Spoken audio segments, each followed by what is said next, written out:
చూస్తుండండి, వింటూ ఉండండి. ఈ సాంప్రదాయం కూడా అప్పటి నుంచి ఉన్న సాంప్రదాయం అండి. కాకపోతే కాల క్రమేణా మరుగులు పడిపోయింది. మహానుభావుడు డాక్టర్ బిఎస్ దేవమాని బిషప్ తండ్రి గారు ఉంటాయి. ఇంకాస్త వెనక్కి సాల్మన్ తండ్రి గారు ఒక టైంలో ఉండిపోయి ఈ క్యాండిల్ లైట్ సర్వీస్లో ఈ రీతిగా క్యాండిల్స్ సెలబ్రేషన్ చేయడం అనేది సనాతనంగా వచ్చినటువంటి సాంప్రదాయం.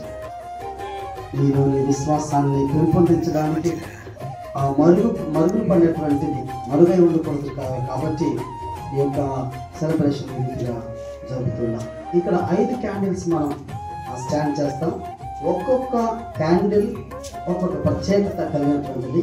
ఒక్కొక్క క్యాండిల్కి ఒక్కొక్క కలర్ ఉంటుంది, ఒక్కొక్క ప్రత్యేకత ఉంటుంది. ప్రభునందు ప్రియమైనటువంటి వాళ్ళారా, ఈ సమయంలో ఒక్కొక్క క్యాండిల్స్ వెలిగించడం జరుగుతుంది.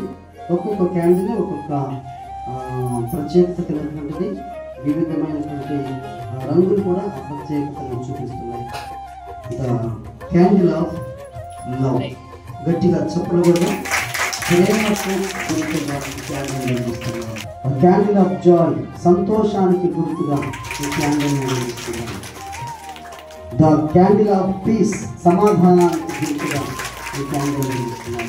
ద క్యాండిల్ ఆఫ్ హోప్, నిరీక్షణకు గుర్తుగా ఈ క్యాండిల్ వెలిగిస్తున్నాం. Last but not least the candle of Jesus Christ, Prabhu